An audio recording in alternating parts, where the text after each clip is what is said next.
ഞാൻ സല്ലാപം ചെയ്യുന്ന സമയത്ത് ഇങ്ങനെ മഞ്ജു വരുന്ന ഒരു ഇതുണ്ട്, ഒറ്റ മുറിയുള്ള വീട്. അപ്പൊ ഒരച്ഛൻ കിടക്കുന്നുണ്ട്. അപ്പൊ ഞാൻ ചോദിക്കുന്നുണ്ട്, ഞാൻ എവിടെയാണ് പായ വിരിച്ചത്, അങ്ങനെ ഒരു ചോദ്യം ഉണ്ടല്ലോ. ആ സമയത്ത് ഞാൻ റിയലായിട്ട് കരഞ്ഞുപോയി. ഞാൻ അതുപോലുള്ള അവസ്ഥകളിൽ കിടന്നിട്ടുണ്ട് ഒരുപാട് കാലം. അവിടെ എന്റെ കയ്യിൽ നിന്ന് പോയിട്ട് ഞാൻ ശരിക്കും കരഞ്ഞ്. ഈ സിനിമയിൽ ഒരുപാട് ആൾക്കാർ കല്ലെറിയുന്നുണ്ട്, അത് വരാം കാണരുത് എന്നൊക്കെ പറഞ്ഞ് ബഹളം ഉണ്ടാക്കുമ്പോഴും എത്ര ലൈഫിനെയാണ് ബാധിക്കുന്നത്. അപ്പൊ അതൊന്നും ആരും ചിന്തിക്കുന്നില്ല. അപ്പൊ അതൊക്കെ കാണുമ്പോൾ നമുക്ക് ഭയങ്കര സങ്കടം തോന്നും. സിനിമ വേറെയാണ്. പുള്ളി ഇങ്ങനെ കെട്ടിപ്പിടിക്കുക, ഉമ്മയ്ക്കുക, മൊത്തം എല്ലാരും കൂടെ ഭയങ്കരമായിട്ട് ഞാൻ നോക്കുമ്പോൾ എടുത്ത് ഉയർത്തുക ദിലീപേട്ടൻ. 100% ആദ്യം ദൈവത്തോടും പിന്നെ ഈ സിനിമകളെ സ്നേഹിക്കുന്ന പ്രേക്ഷകരും തീർത്താ തീരാത്ത ശരിക്കും പുള്ളിനെ നമ്മൾ പറയില്ല, ചില ഗന്ധർവ ജന്മങ്ങൾ വരിക എന്ന് പറയില്ല. ഇത് ഓക്കെ അല്ലേ? ആ കറക്റ്റ്, പ്രാന്തായിരിക്കണം. ഓക്കെ അല്ല, ദിലീപേട്ടൻ അങ്ങനെ തോന്നിയിട്ടുണ്ടോ ചെറിയൊരു അബ്നോർമാലിറ്റി? ഇതിനെ അൽസാറും പറയാറുണ്ടെങ്കിൽ ഇയാൾ എന്താ ഇങ്ങനെ? ഇഞ്ചി മൈ മീൽ പാർട്ട്ണർ.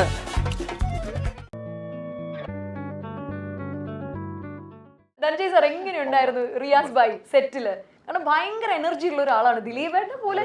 ഭയങ്കരമായിട്ട് എനർജി റേഡിയേറ്റ് ചെയ്തുകൊണ്ട് നിൽക്കുന്നത്. എന്താ പറയാ, റിയാസ് ഭായിൽ കാണുന്ന എപ്പോഴും ഭയങ്കര പോസിറ്റീവ് വൈബാ.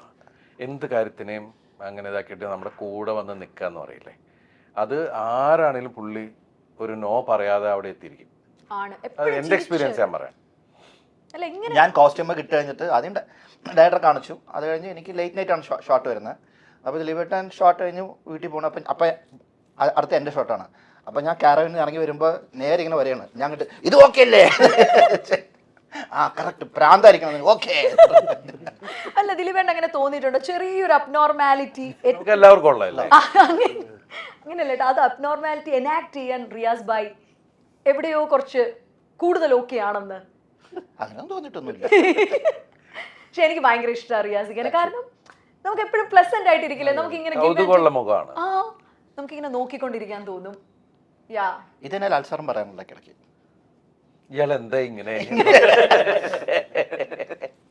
അല്ല, ലാലേട്ടനിലേക്ക് വരുമ്പോഴത്തേക്കും ദിലീപേട്ടൻ എത്രയോ സിനിമകൾ, എത്രയോ എക്സ്പീരിയൻസ് ഉള്ള ഒരു ആക്ടറുമായിട്ട് നിൽക്കുമ്പോൾ എപ്പോഴെങ്കിലും ദിലീപേട്ടൻ ഭയങ്കര പ്രിക്കോഷൻ എടുത്ത് നിൽക്കാറുണ്ടോ ലാൽ സാറിൻ്റെ അടുത്ത് നിൽക്കുമ്പോൾ? കാരണം ഇന്ത്യയിലെ ലോകം അറിയുന്ന ഏറ്റവും മികച്ച നടന്മാരിൽ ഒരാളാണ് നമ്മുടെ ലാലേട്ടൻ. അല്ല, ലാലേട്ടനെ നമ്മളെപ്പോഴും ഈ നമ്മള് കടല്, ആന എന്നൊക്കെ പറയുന്ന മഴ ഇങ്ങനെ നമ്മളിങ്ങനെ എപ്പോഴും മടുക്കാതെ നോക്കിക്കൊണ്ടിരിക്കില്ലേ, അതുപോലെ എനിക്ക് ഫീൽ ചെയ്തിട്ടുള്ള ആളാണ്. അല്ലേ? എനിക്ക് അങ്ങനെ ഫീൽ ചെയ്തിട്ടുള്ള ആളാണ്. ശരിക്കും പുള്ളീനെ നമ്മൾ പറയില്ല, ചില ഗന്ധർവ ജന്മങ്ങൾ വരിക എന്ന് പറയില്ലേ, ഇതിനു വേണ്ടി വന്നിരിക്കുന്ന നമുക്ക് അവരുമായിട്ട് ഇടപഴകാനും അവരുടെ കൂടെ നിൽക്കാനും അവരുടെ കൂടെ സിനിമകൾ ചെയ്യാനൊക്കെ പറ്റുക വെച്ചാൽ നമ്മളുടെ ഒരു ദൈവാനുഗ്രഹം ഉണ്ടല്ലോ. അവർ നമ്മളെ ചേർത്ത് പിടിക്കുക, അല്ലെങ്കിൽ അത് വലിയ ഇതല്ലേ. നമുക്ക് നമ്മുടെ സീനിയേഴ്സായിട്ട് നമുക്കുള്ള ബന്ധം അതാണ്. ഞാൻ ഇവരുടെ കൂടെ അസിസ്റ്റൻ്റായിട്ട് വർക്ക് ചെയ്തിട്ടുണ്ട്, സുരേഷൻ്റെ കൂടെ വർക്ക് ചെയ്തിട്ടില്ല. പക്ഷെ സുരേഷ് ഏട്ടനാണ് ഞാനൊരു സിനിമ ചെയ്യുമ്പോൾ ആദ്യം ഗസ്റ്റ് അപ്പിയറൻസ് ഒന്ന് ചെയ്തത്, മാനത്തെ കൊട്ടാരം. അപ്പം അന്ന് തുടങ്ങിയിട്ടുള്ളൊരു ബന്ധമാണ്. അപ്പോൾ ഓരോന്നിനും ഓരോ കാറ്റഗറിക്ക് അല്ലെങ്കിൽ ഓരോ തരത്തിലുള്ള ലെജൻസുകളാണ് ഇവരെല്ലാം. അപ്പം അവരുടെ കൂടെ നമ്മൾ ജസ്റ്റ് വന്ന ആൾക്കാർ, ജസ്റ്റ് അല്ല, ഞാൻ വന്നിട്ട് ഇപ്പോൾ ഒരു 30 എത്രയോ വർഷമായി. നമ്മൾക്ക് അവരുടെ കൂടെ നിൽക്കാൻ പറ്റുക എന്ന് പറയുന്നത് തന്നെ വലിയ കാര്യം. ഇത്രയും ലെജൻസിന്റെ കാര്യം പറയുമ്പോൾ നമുക്കുള്ള ഏറ്റവും വലിയൊരു മിസ്സിംഗ് എന്ന് പറയുന്ന ശ്രീനി അങ്കിളിന്റെ ഒരു ആബ്സെൻസ് ആണ്. കാരണം വിനീതിനെയും ധ്യാനെയും നമ്മൾ ബബ്ബായിൽ ഒരുമിച്ച് കാണുമ്പോൾ ഏറ്റവും കൂടുതൽ ഞാൻ ഓർക്കുന്നതെല്ലാം ശ്രീനി അങ്കിളിനെ ആയിരുന്നു. കാരണം ശ്രീനി അങ്കിളിന് കാണാൻ പറ്റിയായിരുന്നു ബബ്ബ. കാരണം രണ്ടുപേരും ഭയങ്കരമായിട്ട് തീവാർന്ന പെർഫോമൻസ് ആയിരുന്നു. ഇവരുടെ സീക്വൻസ് ആയാലും. പടം റിലീസായ സമയത്ത് അദ്ദേഹം ഹോസ്പിറ്റലായിരുന്നു, ആ സമയത്ത് സൂയിലാണ്ടിരിക്കുകയായിരുന്നു. പിന്നെ മാത്രമല്ല ഇപ്പം നമ്മുടെ പ്രൊമോഷൻ തന്നെ വൈകാൻ കാരണം വെച്ചാൽ നമുക്ക് നമ്മുടെ കുടുംബത്തിലെ ഒരാളെ പോലെ, എന്നെ സംബന്ധിച്ച് ഞാൻ അസിസ്റ്റന്റ് ഡയറക്ടറായിരിക്കും തുടങ്ങിയുള്ള ബന്ധം. എനിക്ക് ഓരോ വിഷയം വരുമ്പോൾ പോലും അവൻ അങ്ങനെയല്ല എന്ന് പറഞ്ഞ്, കാരണം ഓരോ വ്യക്തികളെക്കുറിച്ചും നല്ല ധാരണയുള്ള ഒരാളാണ് ശ്രീനേട്ടൻ. എനിക്ക് നമ്മളൊന്നും ആലോചിച്ച് നോക്കൂ, എത്ര തരത്തിലുള്ള കഥകൾ, എന്തോരം കഥാപാത്രങ്ങൾ സൃഷ്ടിച്ചു, എത്ര രീതിയിൽ അദ്ദേഹം അഭിനയിച്ചു. 2 സിനിമ ഡയറക്റ്റ് ചെയ്തില്ലെങ്കിലും ആ സിനിമയ്ക്ക് അതിൻ്റെതായ ഒരു മൈൽ സ്റ്റോൺ പോലെ ആ സിനിമ രണ്ടും എടുത്തു വെക്കുക എന്ന് പറയില്ലേ. അപ്പോൾ എല്ലാ തരത്തിലും നോക്കുമ്പോൾ നമ്മളെ വിട്ടുപോയത് എടുത്തു പറയേണ്ട ഒരു ലെജൻഡാണ്. പെട്ടെന്ന് ഒരു ഇൻസിഡന്റ് ഏതെങ്കിലും ശ്രീനി അങ്കിളിന്റെ ദിലീപേട്ടന്, അതായത് ദിലീപേട്ടൻ പോലും ഒരു ഹ്യൂമർ സെൻസിന്റെ കാര്യത്തിൽ ഭയങ്കരമായിട്ടുള്ള ഒരു ടോപ്പ് നോച്ച് ഹ്യൂമർ സെൻസ് ഉള്ള ഒരാളായിരുന്നു ശ്രീനി അങ്കിള്. ഏതെങ്കിലും ഒരു ഇൻസിഡന്റ് ദിലീപേട്ടന് പെട്ടെന്ന്? ഒരുപാടുണ്ട്. ഇപ്പോൾ നമ്മൾ പല പ്രോഗ്രാംസിന് പോവുകയും മറ്റുള്ള ഒരുപാട് കാര്യങ്ങൾ നടക്കുന്നതിൻ്റെ ഇടയ്ക്കൊക്കെ കൊച്ചു കൊച്ചു കാര്യങ്ങൾ നടക്കിടയ്ക്ക് ഒരു ദിവസം ഞങ്ങൾ ഒരു പ്രോഗ്രാമിന് പോയിരിക്കുക. അപ്പോൾ ശ്രീനേട്ടനുണ്ട്, ഞാൻ വേറെ ആരൊക്കെയോ ഉണ്ട്. ചില ആൾക്കാർ വന്നിട്ടുണ്ടല്ലോ, അയ്യോ തമാശ ഒന്നും പറയണ്ട കേട്ടോ, ഇരിക്കുക കൊണ്ടേ അടുത്ത സിനിമയിലിടും എന്നൊക്കെ പറഞ്ഞിട്ട് ഇങ്ങനെ അവസരം എന്ന് പറഞ്ഞ് ചിരിച്ചു. പിന്നെയും കുറച്ച് എന്തോ പറഞ്ഞ് വേറെ ആരും എന്തോ തമാശ അടിച്ചോണ്ട് പോകാം കേട്ടോ, അടുത്തത് നമ്മൾ പിന്നെ സിനിമയെ കാണും എന്നൊക്കെ പറഞ്ഞുകൊണ്ട് ഇങ്ങനെ ഇയാള് കുറച്ച് കഴിഞ്ഞപ്പോൾ അപ്പം ഞാൻ വിചാരിച്ചു ദേമി ഇയാളുടെ അവസാനം എന്നാവും, ഇത് എപ്പോഴായിരിക്കും എന്നറിയില്ല. കുറച്ച് കഴിഞ്ഞ് വീണ്ടും ഇതുപോലെ ഹലോ, നിങ്ങൾ പറയുന്ന ചപ്പും ചവറും കോരിക്കൊണ്ട് ഇടാനുള്ളതല്ല മലയാള സിനിമ പറഞ്ഞാൽ തുടങ്ങി. അയാള് പോയി അവിടെ നിന്ന്. കാരണം അയ്യോ അയാളെ കൊല വിളിച്ചു. അപ്പൊ ഇതൊക്കെ പെട്ടെന്ന് ഇത് പറയാൻ ആരാണെങ്കിലും എന്നാ പിന്നെ എന്ന് പറഞ്ഞിട്ട് ഇറങ്ങുന്ന ഒരു സാധനമുണ്ടല്ലോ. ഇതുപോലെ ഒരാള് ഭയങ്കര വലിയൊരാളാണ്. അദ്ദേഹം വരുന്നുണ്ട്. അപ്പൊ ശ്രീനേട്ടൻ എൻ്റെ അടുത്തിരിപ്പുണ്ട്. അപ്പൊ ഞാൻ പറഞ്ഞു ശ്രീനേട്ട ഇന്ന ആളാണ്. അപ്പൊ നോക്കുമ്പോ കയ്യിൽ കുറേ ബ്രേസ്ലെറ്റ് മറ്റത് മറിച്ചൊക്കെ ആയിട്ട് വന്നിരിക്കുക. ശ്രീനേട്ടൻ ഇങ്ങനെ നോക്കി കുറച്ച് പുള്ളിയുടെ ഇത് തുടങ്ങിയപ്പോ ശ്രീനേട്ടൻ അപ്പൊ ഞാൻ കൈ പിടിച്ച് മിണ്ടരുത്, കറിയാളെ കൊല്ലരുത്.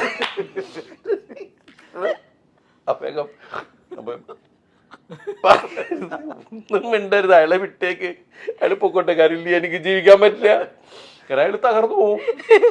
അങ്ങനെ വേഗം അപ്പൊ ശ്രീനേട്ടൻ ഞാനൊന്ന് എന്നൊക്കെ പറഞ്ഞിട്ട് പുറത്തേക്ക് കൊണ്ടുപോയി. അയ്യോ അന്ന് നാരോ എസ്കേപ്പാ, ഇല്ലെങ്കിൽ ആള് മരിച്ചേനെ.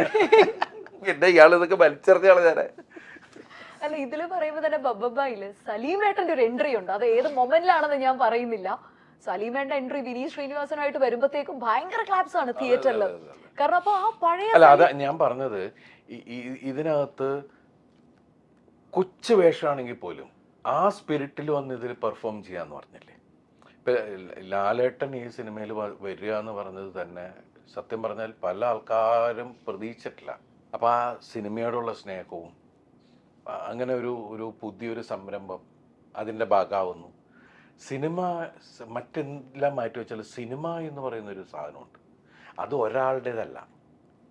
ഇപ്പം ഈ സിനിമ എൻ്റെ മാത്രമല്ല, ഈ സിനിമ അയാളുടെ കരിയറാണ്. അയാൾ ആദ്യത്തെ സിനിമയായത്. ഈ സിനിമേനെ ഒരുപാട് ആൾക്കാർ കല്ലെറിയുന്നുണ്ട്, അത് വരാം കാണരുത് എന്നൊക്കെ പറഞ്ഞ് ബഹളം ഉണ്ടാക്കുമ്പോഴും എത്ര ലൈഫിനെയാണ് ബാധിക്കുന്നത്. ഇതിൻ്റെ റൈറ്റേഴ്സ് ഫാഹിൻ നൂർ അവരാദ്യമായിട്ടൊരു സിനിമ എഴുതുകയാണ്. അപ്പോൾ അവരുടെ ലൈഫിനൊക്കെയാണ് ഇത് ആദ്യമൊക്കെ. ഞാൻ 151 സിനിമ കഴിഞ്ഞു. ഇപ്പോൾ എൻ്റെ 152ാമത്തെ സിനിമയാണ് ഞാൻ. എൻ്റെ ഓക്കെ ജിബിൻ അല്ലെങ്കിൽ റിയാസ് ഭായ്, സെന്തിൽ, ഇവർ ഇതുപോലുള്ള ആക്ടേഴ്സ് ഒരുപാട് പേര്, ടെക്നീഷ്യൻസ്. ഇത് ശരിക്കും വലിയൊരു ഇൻഡസ്ട്രി അല്ലേ. ഇതിൽ ഒരുപാട് കോടികൾ മുടക്കിയ പ്രൊഡ്യൂസർ. അപ്പോൾ അതൊന്നും ആരും ചിന്തിക്കുന്നില്ല. അപ്പം അതൊക്കെ കാണുമ്പോൾ നമുക്ക് ഭയങ്കര സങ്കടം തോന്നും. സിനിമ വേറെയാണ്, അതൊരു പ്രോഡക്റ്റ്, ഒരു കലാരൂപമാണ്. ഇവരുടെ മനസ്സിൽ തോന്നിയ ഒരു സാധനത്തിന് അവരത് സ്ക്രീനിലേക്ക് ഉണ്ടാക്കാൻ വേണ്ടി ഒരുപാട് പലതരത്തിലുള്ള ആർട്ടിസ്റ്റുകളെ കൊണ്ടുവന്നാണ് ഇത് ഉണ്ടാക്കുന്നത്. ഇതൊരു വലിയ ക്രിയേഷനാണ്. അതിനെയാണ് ഒരു വ്യക്തിനെ ടാർഗറ്റ് ചെയ്തിട്ട് ഇത് ഫുൾ നശിപ്പിച്ച് കളയാന്ന് പറയില്ലേ.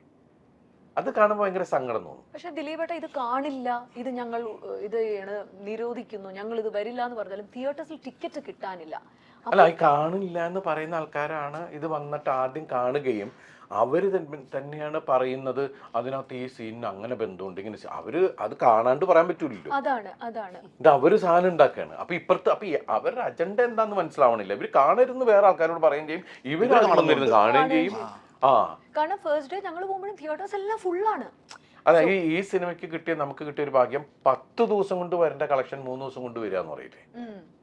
അപ്പോഴും ആൾക്കാർ പറഞ്ഞ 4-5 ദിവസം കഴിയുമ്പോഴേക്കും ഇത് എന്നൊക്കെ പറഞ്ഞിട്ട് ആശ്വസിച്ചോട്ടെ, നമുക്ക് കുഴപ്പമില്ല. നമ്മളൊരു കലാരൂപം ഉണ്ടാക്കി കൊണ്ടുവരുമ്പോൾ അത് ആരുടെ മുമ്പിലേക്കാണ്? സിനിമയെ സ്നേഹിക്കുന്ന ജനങ്ങളുടെ മുമ്പിലേക്കാണ് കൊണ്ടുവരുന്നത്. അവർ ആ സിനിമ കാണാൻ വരുന്നുണ്ട്. അത് ഇല്ലാതെ 10 ദിവസത്തെ കളക്ഷൻ 3 ദിവസം കൊണ്ട് വന്ന് കയറില്ലല്ലോ. ആണ്. അത്രയും ആളുകൾ ഇത് കാണാൻ ആഗ്രഹിക്കുന്നുണ്ടല്ലേ. ഇപ്പൊ ഈ ക്രിസ്മസ് കാലം ദൈവാനുഗ്രഹിച്ച് നല്ല കളക്ഷനിൽ നിൽക്കുക എന്ന് പറയണത് തന്നെ വലിയ ഭാഗ്യം. മറ്റുള്ള സിനിമകൾ വരുമ്പോഴും ഇതിൻ്റെതായ ഒരു സ്ഥാനം ഇവിടെ ഉണ്ട്. ഈ ക്രിസ്മസ് ന്യൂ ഇയർ കാലത്ത് ഈ സിനിമ തിയേറ്ററിൽ വലിയ ആഘോഷമായിട്ട് തന്നെ ഉണ്ടാവുക എന്ന് പറഞ്ഞത്. കാരണം എനിക്ക് തോന്നി അടുത്ത കാലത്ത് മലയാള സിനിമ ഇപ്പം എനിക്ക് ഈ അടുത്ത് 450 ചില്ലാൻ തിയേറ്ററിൽ റിലീസ് ചെയ്തൊരു സിനിമയാണ്. അത്രയും വൈഡായിട്ടാണ് ചെയ്തത്. ഇപ്പം ഞാൻ ഇപ്പം 2020 ചെയ്യുന്ന സമയത്ത് പോലും ഇങ്ങനെ വൈഡ് റിലീസ് ചെയ്തിട്ടില്ല. ഞങ്ങളൊക്കെ 100 സ്ക്രീൻസ് എന്ന് പറഞ്ഞിട്ട് മാത്രമേ നമ്മൾ ചെയ്തിട്ടുള്ളൂ. അപ്പൊ ആ ഒരു എല്ലാവരും ഇത് ആഘോഷമാക്കുന്ന ഒരു കാര്യമുണ്ട്. അപ്പൊ സിനിമയെ എപ്പോഴും സിനിമയായിട്ട് കാണാം. ഏറ്റവും ജനകീയമായിട്ടുള്ള കലയാണ്. നമുക്ക് ഏറ്റവും കൊച്ചു പൈസക്ക് എന്ന് വെച്ചാൽ ഇപ്പൊ ടിക്കറ്റിന് വ്യത്യാസമുണ്ട്. അത് കൊച്ചു പൈസ ആവണമെന്ന് വേറെ ഇനി ചോദ്യങ്ങൾ വരും. അതെല്ലാം പറയണത് നമുക്ക് ഇത്രയും വലിയൊരു എന്റർടൈൻമെന്റ് എന്ന് പറയുന്നത് നമുക്ക് മുമ്പിലുള്ളത് സിനിമ തന്നെയാണ്. പിന്നെയാണ് അമ്യൂസ്മെന്റ് പാർക്കുകൾ മറ്റത് മറിച്ച് എന്നൊക്കെ പറയുന്നത്. ഇഞ്ചി മൈ മീൽ പാർട്ട്ണർ. എന്നാൽ ഇത്രയൊക്കെ ഏറ്റവും ഹാർഡസ്റ്റ് ടൈം വരുമ്പോഴും ദിലീപേട്ടൻ സക്സസ്ഫുൾ ആയിട്ട് മുന്നോട്ട് പോയിക്കൊണ്ടിരിക്കുകയാണ്. ദിലീപേട്ടന്റെ ഒരു സക്സസ് മന്ത്രം എന്താണ്? മനസ്സിൽ എപ്പോഴും വീണ്ടും വീണ്ടും ലൂപ്പ് ചെയ്ത് പറഞ്ഞുകൊണ്ടിരിക്കുന്നത് പ്രാർത്ഥന ദൈവത്തോട്. നമ്മൾക്ക് ഇപ്പൊ ഞാനൊരു കാര്യം പറയും, എന്നെ അറിയാവുന്ന ആൾക്കാർക്ക് ഞാൻ എന്താണെന്നറിയാം. എന്നെ അറിയാൻ പാടില്ലാത്ത ആൾക്കാർ, അതുമല്ലെങ്കിൽ നമ്മളോട് എവിടെയെങ്കിലും ഒരു സൗന്ദര്യപ്പെട്ട ആൾക്കാർ ചേർന്ന് ഒരുപാട് കാര്യങ്ങൾ പറഞ്ഞു കഴിഞ്ഞാൽ അതിന് നമുക്ക് എന്ത് പറഞ്ഞ് ന്യായീകരിക്കാനാ? അവർക്ക് താല്പര്യമില്ല അത് കേൾക്കാൻ. അതിങ്ങനെയാണ് എന്ന് പറഞ്ഞ ആൾക്കാരോട് ന്യായീകരിച്ച് സമയം കളയണ എന്തിനാ? നമ്മൾ നമ്മുടെ വഴിക്ക് നമ്മളുടെ ശരിയും നമ്മളുടെ കാര്യങ്ങളായിട്ട് പോവാന്നുള്ളതാണ്. നമ്മളെ വിശ്വസിക്കുന്ന ഒരു വലിയൊരു കൂട്ടമാണ് സമൂഹം. അതിന്റെ മുമ്പിൽ നമ്മൾ അവരാണ് നമ്മളെ നിലനിർത്തിയിട്ടുള്ളത്. ആണ്. കാരണം ഇപ്പം തന്നെ റീൽസിൽ കാണാം ദിലീപേട്ടൻ തൃശ്ശൂർ തിയേറ്ററിലൊക്കെ ചിലപ്പോൾ ഇങ്ങനെ കിടന്ന് ഇങ്ങനെ ഈ സ്നേഹം കൂടിയിട്ടേ ദിലീപേട്ടനെ ഫുള്ളി ഇങ്ങനെ കെട്ടിപ്പിടിക്കുക, ഉമ്മയ്ക്കുക, മൊത്തം എല്ലാവരും കൂടെ ഭയങ്കരമായിട്ട്. ഞാൻ നോക്കുമ്പോൾ എടുത്ത് ഉയർത്തുക ദിലീപേട്ടനെ. ദിലീപേട്ടൻ താഴെ നിൽക്കാൻ പറ്റുന്നില്ല. ജസ്റ്റ് ലൈക്ക് എല്ലാവരും കൂടെ തോളിലെടുത്തിട്ട് കിടന്ന ആരവമാണ്. സോ ആ ഒരു സ്നേഹത്തിന് മുന്നിൽ നമ്മൾ എപ്പോഴായാലും 100% ആദ്യം ദൈവത്തോടും പിന്നെ ഈ സിനിമകളെ സ്നേഹിക്കുന്ന പ്രേക്ഷകരോടും ഇത് തീർത്താ തീരാത്ത നന്ദി. അതുപോലെ നമ്മൾ ഏത് ക്രൈസിസിലും നമ്മളോടൊപ്പം സഹകരിക്കുന്ന ആളുകൾ, അത് ടെക്നീഷ്യൻസ് ആവാം, കോ ആർട്ടിസ്റ്റുകളാവാം, എല്ലാം ഉണ്ടല്ലോ. എനിക്ക് ഒറ്റയ്ക്ക് ഇവിടെ ഒന്നും ചെയ്യാൻ പറ്റില്ല. കാരണം നമ്മൾ ഷോ ബിസിനസ്സാണ്. അത് ഏത് ആക്ടറെ സംബന്ധിച്ചിട്ടാണെങ്കിലും എല്ലാവരും ഒരു ഗിവ് ആൻഡ് ടേക്ക് ഉണ്ട്. കറതീർന്ന പ്രതിഭകൾ വന്ന് ചേരുമ്പോഴാണ് ഒരു കലാരൂപം അതിൻ്റെ 100% പെർഫെക്ഷനിലേക്ക് വരിക. അപ്പോൾ അത് ഈ പറയുന്ന സിനിമയിൽ ഒരുപാട് ആർട്ടിസ്റ്റുകൾ അത് മനസ്സിൽ കണ്ടിട്ട് വന്നിട്ടുണ്ട്. അത് മാത്രവുമല്ല, ദിലീപേട്ടന് ജെൻസിയിൽ ഒരുപാട് പേർക്ക് ഇഷ്ടമാണ് എന്ന് പറയാൻ പറഞ്ഞു. ജെൻസി എന്ന് പറയുമ്പോൾ അറിയാലോ, നമ്മുടെ ഒരു എനിക്ക് തോന്നുന്നു അവര് ഇപ്പൊ ഒരു 10-12 വർഷമായിട്ട്, അല്ലെങ്കിൽ 10 വർഷം വെച്ചു മിനിമം, ഈ 10 വർഷമായിട്ട് നമ്മളുടെ അങ്ങനത്തെ പഴയ ടൈപ്പിലുള്ള സിനിമകളൊന്നും അവർ കണ്ടിട്ടില്ല. സ്ക്രീനില് ബിഗ് സ്ക്രീൻ അവര് ചെറിയ സ്ക്രീനിൽ നമ്മൾ ചെയ്ത പഴയ സിനിമകൾ കണ്ടിട്ടുണ്ടെങ്കിലും ബിഗ് സ്ക്രീനിൽ വിളയാടുന്നത് എന്താണെന്ന് അവർ കണ്ടിട്ടില്ല.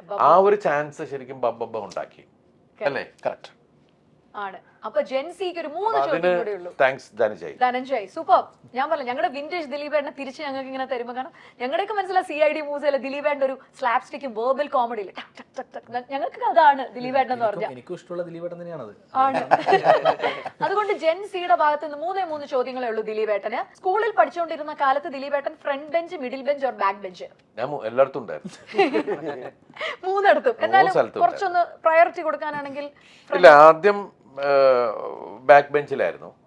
ബാക്ക് ബെഞ്ചിൽ ഇരുന്നിരുന്ന് ഒരു ക്ലാസ്സിൽ തോറ്റു. മാനേജ്മെന്റ് ടീച്ചർമാരായിട്ടുള്ള അങ്ങനെയൊക്കെ പറഞ്ഞിട്ട് അത് പോയി. പിന്നെ അത് കഴിഞ്ഞ് വീണ്ടും വരുന്നത് പിന്നെ ഫസ്റ്റ് ബെഞ്ചിലാണ്. നന്നായിട്ട് പഠിക്കാൻ തുടങ്ങി. മനസ്സിലായില്ലേ? അതിങ്ങനെ കറങ്ങി റാങ്ക് അനുസരിച്ചിട്ട് ഫസ്റ്റ് റാങ്ക്, സെക്കൻഡ് റാങ്ക് അങ്ങനെ വന്ന് മിഡിലിൽ വന്ന് പിന്നെ 10ാം ക്ലാസ് എത്തിയപ്പോൾ വീണ്ടും ബാക്ക് ബെഞ്ചിലെത്തി. അപ്പോൾ സാറ് പറഞ്ഞു പരീക്ഷ എഴുതണ്ടെന്ന് പറഞ്ഞു. ഉഴപ്പ് കാരണം 10th പരീക്ഷ എഴുതണ്ട, കാരണം സ്കൂളിന്റെ ഇത് പോവും അങ്ങനെ. അപ്പൊ അതുകൊണ്ട് ഞങ്ങൾ 3 പേരെ എഴുതണ്ട, ഇത്തവണ അടുത്തവണ എഴുതിയാൽ മതി. അപ്പൊ അത് നമുക്ക് ഭയങ്കര ടെൻഷനായി. ഇല്ല സാർ, നമ്മൾ എന്താണെങ്കിലും എഴുതി. എന്തായാലും അന്ന് വെച്ചാൽ എനിക്ക് ഫസ്റ്റ് ക്ലാസ് ആണ്, 100% ഫസ്റ്റ് ക്ലാസ് ആണ് സ്കൂളിന്. അപ്പൊ അതിൽ നമ്മൾ 3 പേര് കഴിച്ചത് 90. അങ്ങനെ പിന്നെ കുത്തിയിരുന്ന് പഠിച്ച് അന്ന് 360 മാർക്ക് മതി ഫസ്റ്റ് ക്ലാസ്സിന്. എനിക്ക് 419 മാർക്ക് വാങ്ങിച്ചത്. ഞാൻ സാറിൻ്റെ അടുത്ത് പറഞ്ഞു 420 മാർക്ക് വാങ്ങിക്കുന്ന 419 ഞാൻ വാങ്ങിച്ചു. ജസ്റ്റ് 1 മാർക്ക് ഉള്ളി.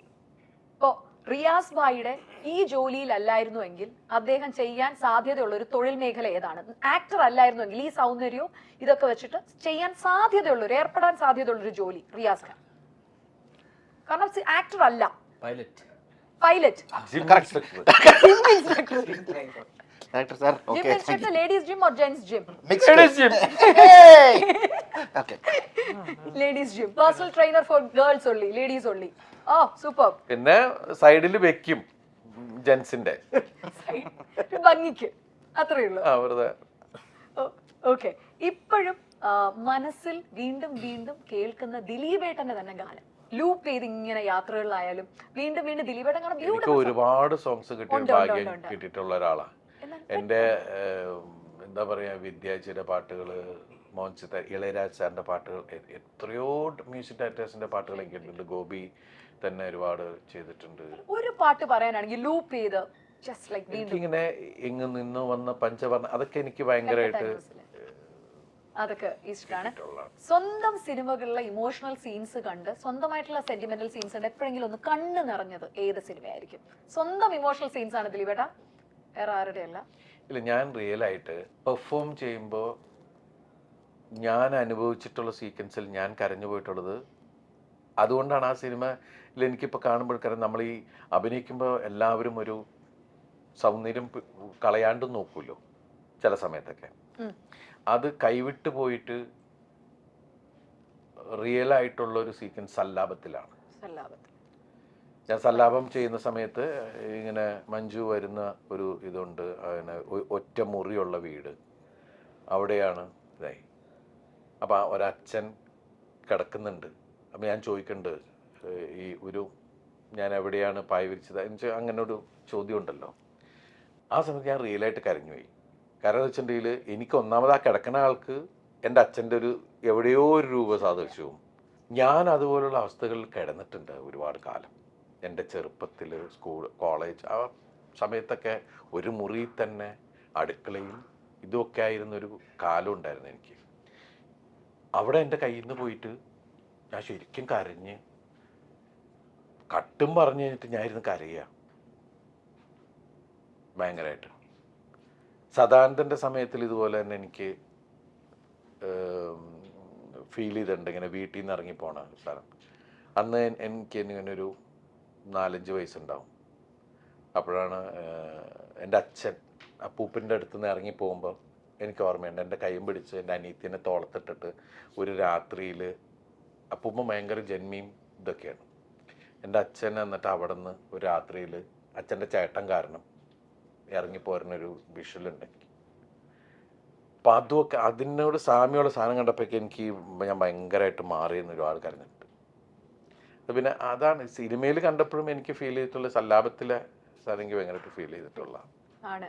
ഇത്രയും പറയുമ്പോഴും ടൈം ട്രാവൽ ചെയ്യാനായിട്ട് ഒരു അവസരം കിട്ടിയാൽ ഏത് കാലഘട്ടം, അതായത് ചെറുപ്പം ഉണ്ട്, ടീനേജ് ഉണ്ട്, ടൈം ട്രാവൽ ചെയ്യാൻ പെട്ടെന്ന് ഒരു അവസരം കിട്ടിയാൽ വിച്ച് കാലഘട്ടം? കോളേജ്. വാവ്. റൊമാൻറ്റിക് ഹീറോ ആയിരുന്നു ഗേൾസിന്റെ ഇടയിൽ, കാരണം ഭയങ്കര ഹ്യൂമർ സെൻസ് ഉള്ള എന്ന് പറയാൻ പറ്റില്ല. ഞാൻ എല്ലാ പെൺകുട്ടികളുടെ ഇടയിലൊക്കെ ഉണ്ടായിരുന്നു, അല്ലാണ്ട് റൊമാൻസ് അല്ല, ഫ്രണ്ട്ഷിപ്പ് ആയിരുന്നു. റിയാസ് ഭായ് കോളേജിൽ എങ്ങനെയായിരുന്നു? ഞാൻ അമേരിക്കയിലെ പഠിച്ച ടൈം മെഷീൻ അങ്ങോട്ട് പോകും, ന്യൂയോർക്ക്. റിയലി. അപ്പം ഈ പറഞ്ഞതുപോലെ ബബ്ബായ് ഇത്തവണത്തെ ഞങ്ങളുടെ ക്രിസ്മസും 2025 ക്രിസ്മസ് ആൻഡ് ന്യൂ ഇയർ തൂക്കിയിരിക്കുകയാണ്. അണ്ണനും തമ്പിയും കൂടെ വിളയാട്ടമാണ്, അഴിഞ്ഞാട്ടമാണ്. തിയേറ്റേഴ്സിൽ തന്നെ പോയി കാണണം. എന്നാൽ തമ്മിയും വേറെ അണ്ണനും തമ്പിയും, റിയൽ അണ്ണനും തമ്പിയും, വിനീതും ധ്യാനും, അതാണ് ഈ കോംബോ എല്ലാം കാണണമെങ്കിൽ മസ്റ്റ് വാച്ച് ഇൻ തിയേറ്റേഴ്സ് ആണ്. കേരളത്തിൽ നിറഞ്ഞോടിക്കൊണ്ടിരിക്കുകയാണ്, സദസ്സുകളിൽ ആരവമായിട്ട് മാറി ഞങ്ങളുടെ ജനപ്രിയ നായകൻ ദിലീപേട്ടന്റെ Bha Bha Ba. So must watch in theatres. Thank you so much to the entire team of Bha Bha Ba and lots more love ദിലീപേട്ട.